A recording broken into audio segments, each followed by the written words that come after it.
Je mets un petit peu d'ordre dans les notes et Monsieur Mahé, par inadvertance, salue ma partie du discours où je saluais les personnes représentées. Mais bon, à la limite, ça allège mon discours à moi et ça me fait quelques petites choses en moins à dire et comme ça, je pourrais parler plus longtemps. Je tiens aussi à saluer, c'était pas sur nos notes, la présence de Madame Catherine Grière, adjointe au maire de Los, Monsieur le lieutenant Ave du SDIS, représentant donc les pompiers. Merci beaucoup pour votre présence et votre action au quotidien sur la ville de Fâche-Tuménil. Monsieur Bougamont, directeur de la Fabrique des quartiers, et messieurs et mesdames les présidents et présidentes des deux centres sociaux de la ville, que sont le centre social des Cinq-Bonniers et évidemment celui intercommunal du Chemin Rouge. Donc, et aussi l'arrivée de Madame la sénatrice Audrey Linkenel, que je remercie pour sa présence et que je la félicite à nouveau pour son élection récente et je la remercie pour ses précieux conseils lorsque l'on se croise. Merci beaucoup. Donc merci à vous toutes et à vous tous, chers habitants, d'être venus aussi nombreux. Ce soir, il y a des habitants qui sont venus pour qu'on leur parle un petit peu de leur ville, le bilan de 2023, et puis peut-être aussi savoir un petit peu ce qu'on a fait en 2024. Les associations, beaucoup de présidentes d'associations que j'ai saluées à l'entrée et que je remercie à la fois pour leur présence et à la fois pour tout ce qu'ils font dans l'année, et puis les personnalités que nous venons de citer. Je sais les difficultés de transport et j'ai eu beaucoup de personnes qui m'ont signalé leur absence ce soir due aux conditions météorologiques. J'en profite pour saluer du plus profond de mon cœur les services qui travaillent dans nos villes d'arrache-pied, qui étaient encore à 4 heures du matin en train de saler les rues de notre ville cette nuit. Et si on peut circuler quand même convenablement dans nos rues, c'est aussi grâce au travail acharné de nos agents. Donc vraiment, merci à eux. Je sais que la fatigue commence à se faire, mais merci.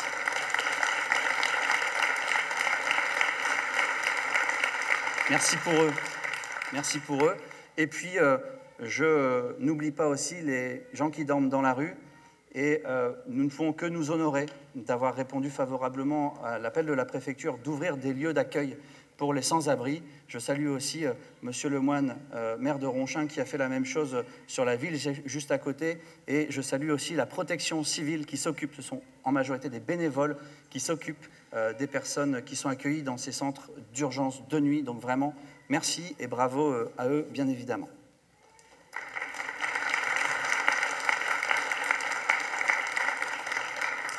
Alors, je cherche des yeux les membres du CMJ, puisque j'ai souvenir qu'il y a à peu près 2-3 mois, on faisait le bilan de la première année du CMJ, et puis ils nous disaient les actions auxquelles ils avaient participé. Et il y avait notamment les vœux du maire de 2023. Et donc, ils étaient venus et ils nous avaient dit, bon, c'était bien, mais on a été monté sur scène, mais pour rien dire, c'était un peu dommage. Donc là, on a rectifié.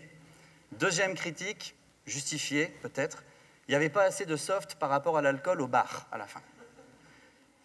Normalement, j'ai passé des consignes, donc on doit à peu près tenir la promesse de rééquilibrer. Et troisième critique, les discours étaient trop longs. Je ne suis pas sûr de tenir cette promesse-là, mais je vais essayer. Vraiment, je vais faire de mon mieux. Alors évidemment, l'avantage d'une nouvelle année, c'est que si celle qui se termine n'a pas été terrible, ben finalement, on n'est pas trop mécontent de la quitter. Et puis, on peut faire preuve d'optimisme pour redémarrer sur des bonnes intentions et puis se souhaiter tous, évidemment, une année meilleure. Et justement, 2023, on peut se le dire, n'aura pas été une année tout à fait fameuse, tant sur le plan international que national que local.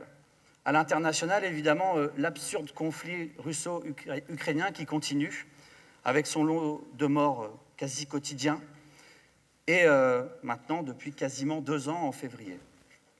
Je dois dire que je suis tout à fait d'accord avec Emmanuel Macron lorsqu'il dit le 23 novembre « Toute frappe contre des infrastructures civiles constitue un crime de guerre et ne peut rester impunie ». J'en suis d'autant plus d'accord que cette phrase peut et doit s'appliquer aussi à la guerre et au conflit qui se mènent actuellement en Israël et en Palestine. Je le dis avec d'autant plus de conviction qu'on ne peut pas avoir des indignations et des jugements à géométrie variable. En Palestine, il y a déjà 12 000 enfants qui sont morts. Il y a déjà 30 000 victimes. Alors évidemment, il faut condamner les attaques du 7 octobre, qui sont inacceptables, qui sont une tragédie. Il faut demander la libération des otages, bien sûr. Mais ça ne peut pas justifier que 12 000 gosses soient morts. Je le dis et je le répéterai toujours.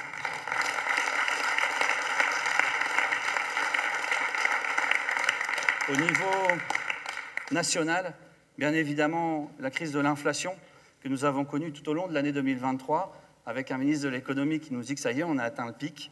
Et alors maintenant, ils nous disent que c'est la baisse de l'inflation. Mais la baisse de l'inflation, c'est quand même l'inflation.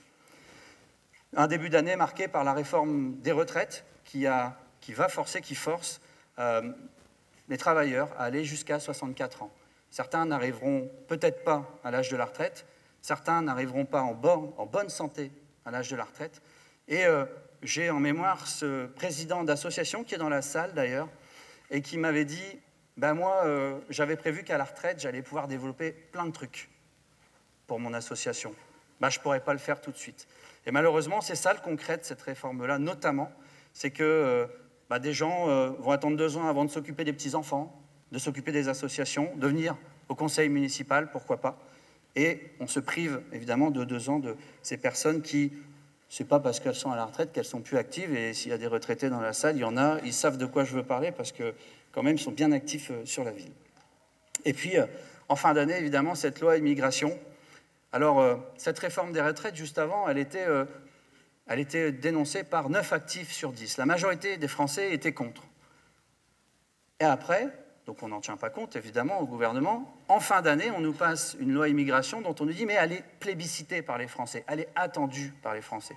Encore une fois, un 2 poids, 2 mesures assez inacceptable, d'autant qu'on parle d'une loi rédigée avec le programme en partie de Jean-Marie Le Pen du temps du FN et votée avec les voix du Rassemblement national, malheureusement, qui a applaudi des 2 mains à cette voix et qui lance finalement la suppression de notre triptyque liberté, égalité surtout, et fraternité.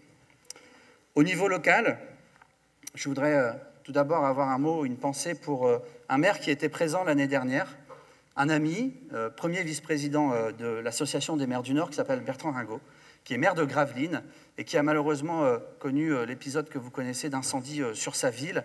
Et je voulais lui apporter vraiment notre témoignage de soutien le plus fervent dans cette difficile épreuve. Je pense qu'il aurait été là s'il n'avait pas eu ses vœux en même temps. Donc vraiment que nos pensées l'accompagnent.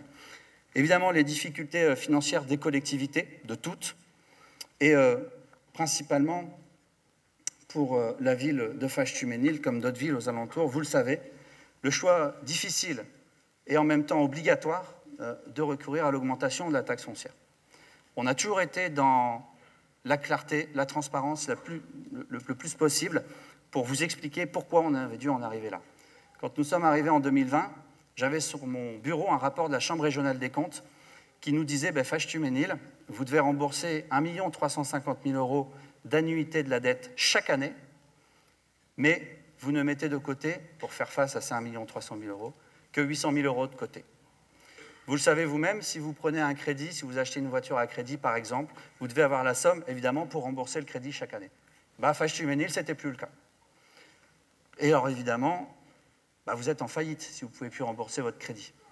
C'était la situation qu'on a trouvée à notre arrivée, et évidemment l'année 2023, avec ces augmentations diverses d'électricité, de gaz, d'eau et de RH, ne nous ont pas permis de faire autrement qu'avec l'augmentation de la taxe foncière.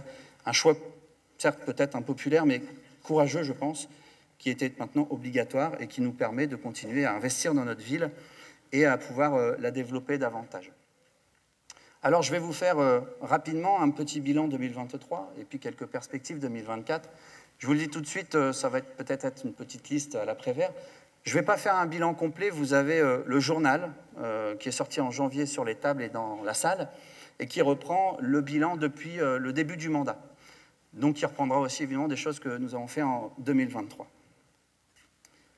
Tout d'abord, sur ce bilan 2023, je voudrais remercier les associations qui œuvrent sur la ville et qui nous permettent d'avoir une ville bien dynamique. Le comité d'animation que j'ai vu en nombre ce soir et que je remercie, qui a développé par exemple le marché nocturne, le marché de Noël, qu'il faisait déjà, et évidemment qui participe notamment aux 2 marchés opus. Je le dis parce que le marché nocturne, par exemple, c'est une nouveauté. Et je pense que eux, sachant que nous, on est d'accord avec ça et qu'on va les aider, ça aide les associations et les partenaires extérieurs à imaginer des nouveautés sur la ville de Fâche-Tuménil. Remercier évidemment les centres sociaux, les 2 centres sociaux qui œuvrent sur notre ville et qui nous accompagnent. En général, quand on leur demande, il y a telle action sur la ville, est-ce que vous voulez bien venir tenir un stand, nous aider à organiser? Ils sont disponibles, ils sont OK, et ça, vraiment, ça nous aide beaucoup. Remercier aussi au shopping, avec son président, M. Gilles Pollard, je cherche des yeux, mais je ne trouve pas, parce que, pareil, au shopping, ils ont vu ce qu'on aimait bien faire, c'est-à-dire des événements gratuits, populaires, ouverts à tous, et ils ont créé le festival, le titre m'échappe, Fâche se lâche, c'est un festival d'humour, qu'ils veulent faire maintenant chaque année, et on les remercie beaucoup parce que c'est une autre manière d'animer la ville, et je pense qu'ils ont bien compris là où on voulait nous aussi en venir. Alors, vous donner quelques exemples de réalisation, par exemple avec M. Liénard, notre adjoint notamment aux urgences écologiques. 2023, c'est l'arrivée d'une station d'autopartage Cities sur la ville, qui a pour but évidemment la réduction de la voiture individuelle et l'utilisation de ces transports collectifs. Un label territoire bio-engagé qui nous récompense pour 52% de part de bio dans les repas dans les cantines. Nous sommes la 3e ville des Hauts-de-France dans ce classement. Et je pense que c'est important pour nous que nos enfants mangent bien et sainement à la cantine. Et on est 3e et on en est très fiers. Nous avons généralisé le 30 km/h sur la partie nord et mairie de la ville. Les rues Tchad, Koufra, rue Hoche, rue Jean-Baptiste Clément ont été rénovées avec de la place pour le stationnement, de la sécurisation, de la végétalisation pour préparer notre ville et ses rues aux défis qui nous attendent dans les années à venir. Et puis, vous l'avez vu, et c'était quelque chose qui était attendu depuis des années, c'est la rue de Wattignies qui a été aménagée entre le rond-point de la Salle Baron et Wattignies-Templemar. Et nous sommes très heureux d'avoir mené à bien ce projet qui permet enfin de sécuriser et de faire une bande passante et piéton-vélo pour relier nos 2 villes. C'était vraiment quelque chose d'attendu et ça y est, c'est fait. Merci évidemment à la MEL pour nous avoir accompagnés et avoir réalisé les travaux pour ce projet. Avec M. Liénard, en collaboration avec M. Roche, le premier forum santé environnementale à l'école Anatole France, mené conjointement avec la CAF et les écoles et les enfants pour ce premier forum, et c'est important qu'ils s'occupent de ces sujets-là. Un dispositif d'économie d'énergie dans les écoles, sous forme de challenge entre les écoles. On est très content puisqu'on a au moins 5 groupes scolaires qui vont participer à ces économies d'énergie. Et finalement, les bons conseils qu'on donnera dans le challenge pour les écoles, mais évidemment, les enfants, quand ils vont venir à la maison, ils pourront dire aux parents « ça, c'est un bon plan, ça, c'est un bon plan ». Et ils vont avoir un petit kit aussi pour pouvoir développer ces bonnes pratiques. On est très content que ça se développe aussi. La culture, avec Madame Marigné, qui est grippée et qui s'excuse de ne pas pouvoir venir ce soir, avec un programme de la médiathèque riche, des expositions qui sont renouvelées plusieurs fois dans l'année, et puis des invités quand même, Madame Lepoutre, plutôt impressionnants. On avait Franck Tillier en novembre, qui est quand même un auteur majeur en France, venu faire un enregistrement de podcast et des dédicaces. L'Université populaire de Fâche-Tuménil, un moment, une fois par mois, à la fin du mois, les derniers samedis de chaque mois, où on parle de différents sujets, le but étant de ressortir en en sachant un petit peu plus. Il y en a eu un sur la guerre de 100 ans, un sur le cosmos, bref. Regardez ce programme, c'est très intéressant. Les livraisons de livres à domicile, notamment pour les personnes âgées, avec un vélo triporteur. Donc là, c'est de la culture et c'est de l'écologie, donc on aime encore plus. Et c'est un service important. Des nouveaux ateliers de découverte artistique et d'ateliers bien-être, yoga et pilates pour les élèves de l'école de danse. Et puis évidemment, niveau culture, les fanfaronnades de 2023, qui ont dû être reportées en septembre, mais qui ont quand même vu beaucoup de monde venir au parc Jean Jaurès, et un premier partenariat sponsoring avec Au Shopping, que je remercie, qui avait offert le vélo électrique qui a été mis en jeu. Au niveau de la santé, la mutuelle communale est créée. Elle est ouverte aux agents comme aux habitants, avec des tarifs évidemment négociés, avec un bon niveau de prestation. Le Téléthon, pour sa 3e année, M. Vambre, on en parlera après, donc je n'en dis pas trop pour l'instant.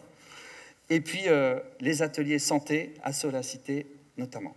Au niveau de l'état civil et du cimetière, M. Mahé, quand même, la végétalisation du cimetière, avec un enherbement des allées.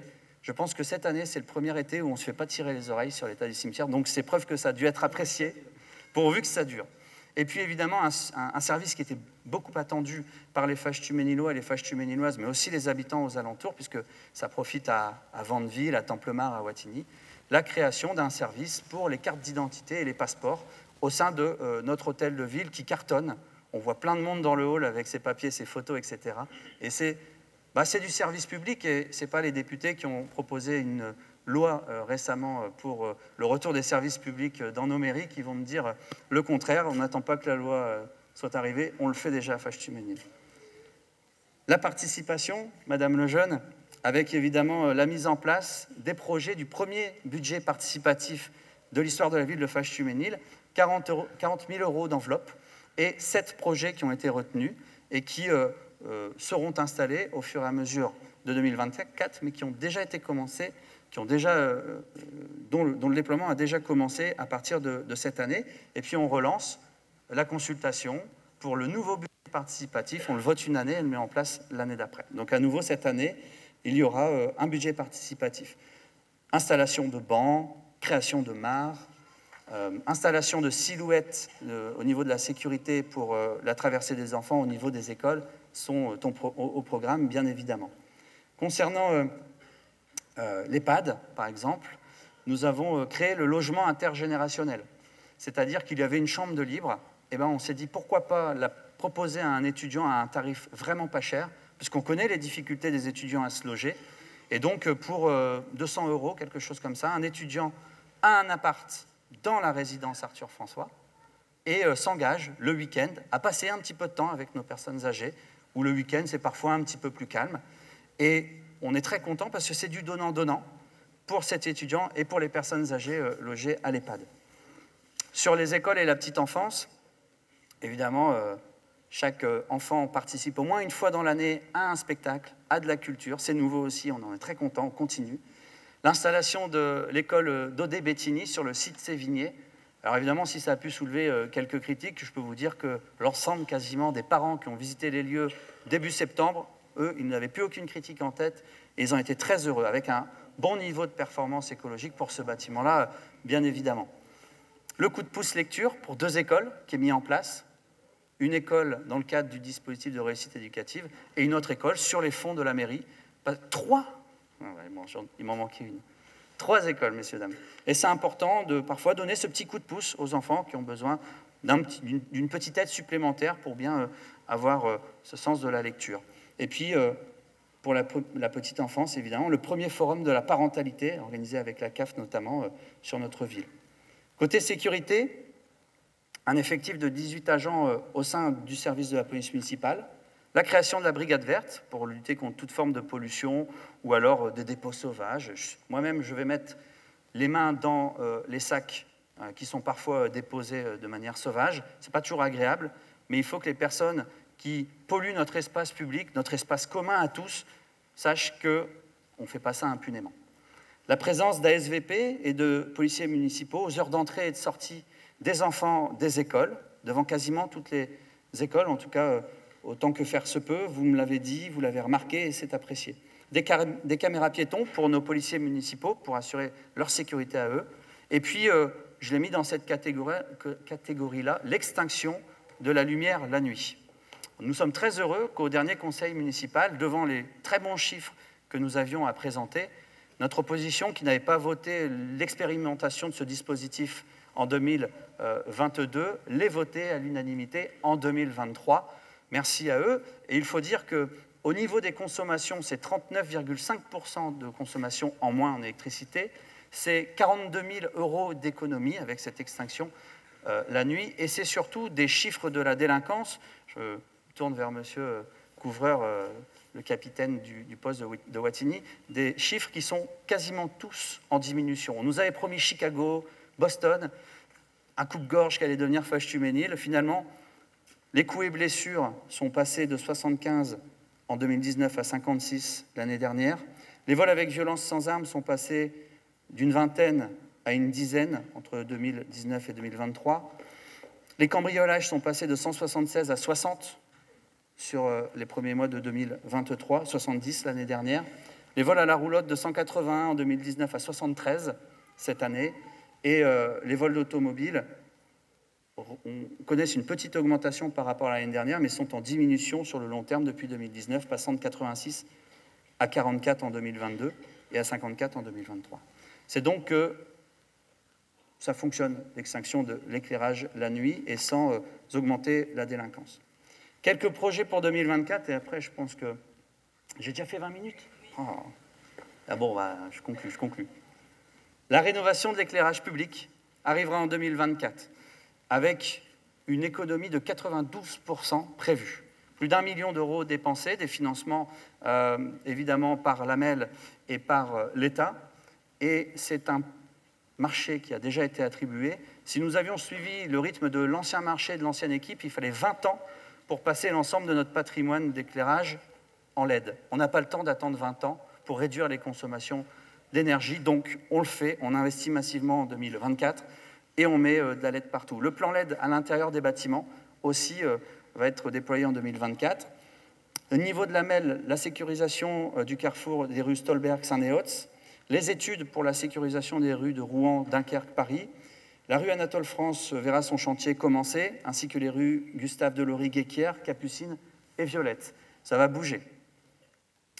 Le parc de l'Arbrisseau, un endroit qui était un parc déjà installé, mais qui était fermé, inaccessible depuis des années et des années. Grâce à l'investissement d'un citoyen et des services, ce parc sera ouvert. C'est quand même bizarre d'avoir un parc fermé. Bon. Et en même temps, on va y planter une microforêt le 27 janvier de 9h à 12h30. Je fais bien la pub. Et évidemment, c'est un chantier collectif, donc si vous voulez venir nous aider, avec grand plaisir. La mise en place de cendriers devant les établissements publics et devant les hotspots de mégots, les endroits où on a vu qu'il y avait le plus de mégots jetés, puisqu'un mégot, ça pollue énormément d'eau. La deuxième vague du budget participatif, je l'ai dit. La box des aînés, hein, un petit dispositif, si jamais il y a un problème, ben, on sait qu'il y a une box quelque part dans le frigo, dans la maison, et ça aide à l'intervention, par exemple, des pompiers. Le guide des anciens, une brochure, un livre qui est fait exprès pour eux, pour savoir tout ce qui se passe et qui est à leur disposition sur la ville. Les fenêtres de l'hôtel de ville, qui sont d'un autre âge, seront changées. La salle Jean Zé 1, pour nos amis sportifs, verra sa toiture et son parquet refait. Il était vraiment temps que nous le fassions, puisque depuis des années, il pleut dans cette salle. Le projet d'extension et de rénovation de l'école Lamartine et Florian va passer évidemment en études, et on en est très content, ce qui permettra au collège aussi d'avoir davantage de facilité. L'acquisition de barres de volant pour lutter contre les vols de voitures. On voit qu'il y a un problème avec les vols de voitures, je vous l'ai dit. Eh ben, on réfléchit, on est pragmatique, et on se dit qu'est-ce qui fonctionne? Ben, c'est quand on installe une barre sur son volant reliée au levier de vitesse. Eh ben, on va mettre ça au budget, évidemment, il faut qu'il soit voté, mais il n'y a rien de plus désarmant pour quelqu'un qui veut voler une voiture que de voir qu'il y a cette petite barre, puisqu'il veut aller vite et être discret. Donc on va mettre ça au budget. Nous allons très certainement aussi adhérer au réseau des voisins vigilants, pour une seule et bonne raison, c'est que souvent, quand il y a des cambriolages ou des vols, c'est d'abord les voisins qui nous préviennent. Et aussi parce que Ronchin, Lesquin, Templemar, Wattignies, bref, les villes et Vandeville, les villes qui nous entourent, sont dans le réseau voisins vigilants. Donc il manque une ville au milieu de tout ça, qui peut être un appel, donc on va certainement les rejoindre. L'acquisition de 2 caméras mobiles, qui sont des caméras normales, mais que l'on peut déplacer facilement dans la ville, ce qui nous permettra de surveiller notamment les endroits où il y a des dépôts sauvages, et après de bouger les caméras selon les besoins. Les fanfaronnades seront organisées le 9 mai, avec un petit peu plus tôt dans l'année, mais comme c'est l'anniversaire de la Brigade des Tubes et que c'est une super fanfare, je pense qu'on va bien faire la fête le 9 mai. 200 000 € devraient être mis au budget pour de l'acquisition foncière. Vous avez vu que la rue Ferrer se vide de ses commerçants, et nous, on a décidé de mettre une enveloppe pour racheter ces commerces qui sont maintenant vides et pour y implanter, un peu comme sur l'idée de la boutique à laisser, des nouvelles activités et pourquoi pas tester des projets. Et enfin, un focus sera fait cette année sur le sport. Parce qu'on est en année olympique, qu'on est en 2024 et que nous, on veut des JO qui soient populaires. Ce ne sera peut-être pas le cas partout, notamment sur Paris, pour aller payer les billets d'entrée dans les différentes épreuves. Mais nous, on a envie de faire la fête autour de tout ça. Alors, la salle Baron sera mise à disposition des associations sportives qui voudraient faire des visionnages collectifs des épreuves. Par exemple, le club d'escrime pourrait avoir la salle au moment d'une finale. Et ça serait sympa de regarder ça tous ensemble, je pense. Ensuite, on va mettre en place une enveloppe en appel à projet pour aussi les associations sportives, pour venir nous dire, bah voilà, nous, on a une possibilité de développer un projet cette année, et donc, si on rentre dans l'enveloppe, on peut le faire. Par exemple, le judo nous a dit, bah, nous, on connaît des médaillés olympiques, on peut les faire venir et qu'ils nous fassent des dédicaces, des petites démonstrations. Et bien, banco, faisons-le, soutenons nos associations sportives, et vraiment, on veut que ça soit populaire et festif. Voilà, j'arrête là, en espérant ne pas avoir été trop long, cher CMJ. Vous me faites oui ou vous me faites non Vous faites comme ça? En tout cas, merci vraiment à tous et à toutes pour votre écoute. Pour 2024, évidemment, je nous souhaite de nous voir le plus possible. Ça veut dire qu'on ne sera pas tout seul chez soi et qu'on se verra sur le terrain. Vous savez que j'y suis beaucoup et que j'y suis attaché. Je vous souhaite des petits plaisirs au quotidien, des grands plaisirs en famille, avec les amis, avec les collègues. Et puis évidemment, parce que c'est de cela que tout découle, une excellente santé pour 2024. Merci à toutes et à tous. Très bonne année.